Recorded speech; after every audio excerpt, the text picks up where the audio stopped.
11 दिसंबर बृहस्पतिवार का अवसर, सप्तमी तिथि विद्यमान है और ऐसे में ग्रह नक्षत्रों के दृष्टिकोण से जो समय थोड़ा हल्का चल रहा है आपके लिए, बहुत तेज गति में चलने वाले कहीं ना कहीं फंस सकते हैं। इस बात का ध्यान रखते हुए, सारे दिन हमारे लिए नहीं होते, इस बात का हमें ध्यान रखना चाहिए। कई बार दिन हमारे अच्छे होते हैं, कई बार दिन हमारे खराब होते हैं। तो क्या होता है, ये दिन ऐसा है 11 तारीख की दिन बात करें तो आराम से चीज़ों को ठीक ठीक समझकर तब कार्य करने का प्रयास करें। कई बार चीज़ें हमारे हाथ से निकल रही होती हैं, चीज़ें हमारी चीज़ में नहीं होती हैं, तो हम ज़बरदस्ती उनको पकड़ने का प्रयास करेंगे तो वो चीज़ें अच्छी नहीं होती। तो इस बात का हमको ध्यान रखते हुए कार्य करना चाहिए। कालाष्टमी है इस दिन। कालाष्टमी के दिन भगवान शंकर की उपासना करनी चाहिए। जो कृष्ण पक्ष के दिन समय अष्टमी आती है वो भगवान शंकर की पूजा करने के लिए समस्त कष्टों को हरने वाली होती है। तो शिव के मंदिर में जाकर कोशिशें करें। कर्पूर गौरम करुणावतारम संसार सारम, थोड़ा दूध का अभिषेक भगवान को करने का प्रयास कीजिए।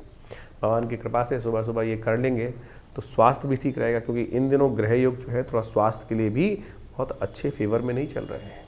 तो इसका थोड़ा ध्यान रखते हुए कार्य करें।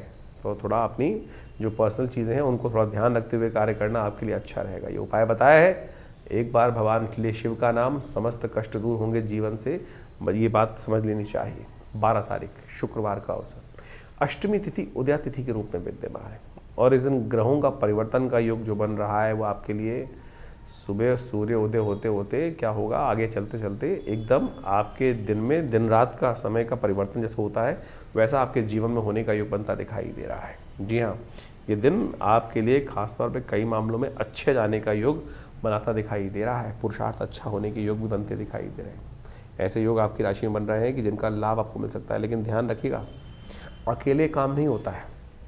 आप इन दिनों थोड़ा सा ऐसी स्थिति में हैं कि अपने आप को थोड़ा सा ऐसा समझ रहे हैं कि मैं अकेला ही रह गया हूँ, कोई मेरा साथ नहीं दे रहा है। हर व्यक्ति अकेला है संसार में। इस चक्कर में बिल्कुल फंसने की ज़रूरत नहीं है। थोड़ा लगातार भगवान का सुंदर हनुमान जी का लगातार स्तवन करने का प्रयास करें। इन दिनों आपकी राशि के दृष्टिकोण से आप पर हनुमान जी कृपा प्राप्त करने का आपको योग बनाना चाहिए। वही आपके समस्त कष्ट हरने के योग बना सकते हैं। इसलिए क्योंकि मंगल चल रहा है, अस्त शुक्र होने वाले, अस्त तो दोनों का बनने वाला है योग। तो ऐसे में थोड़ा सा आपको ध्यान रखते हुए कार्य करनी पड़ेगी चीज़ों को, तो बहुत अच्छा योग बना सकते हैं। और जितने संयमित रहोगे उतना बढ़िया रहेगा। छोटी छोटी बातों में जाकर कहीं ना कहीं अपने चरित्र का ध्यान नहीं रखोगे तो बस कहीं ना कहीं दिक्कत हो सकती है। इस बात का भी ध्यान रखने की ज़रूरत है। लव लाइफ में कहीं ना कहीं थोड़ा सा रुदन होने के योग दिखाई दे रहे हैं, थोड़ा सा कहीं ना कहीं थोड़ा दिल पर ठेस लगने के योग बनते दिखाई दे रहे हैं। तो उसमें थोड़ा सा आपको नरम रहते हुए कार्य कर, दूसरों की भावनाओं को भी समझने की आवश्यकता है और अपनी भावनाओं को समझाने की भी आवश्यकता है।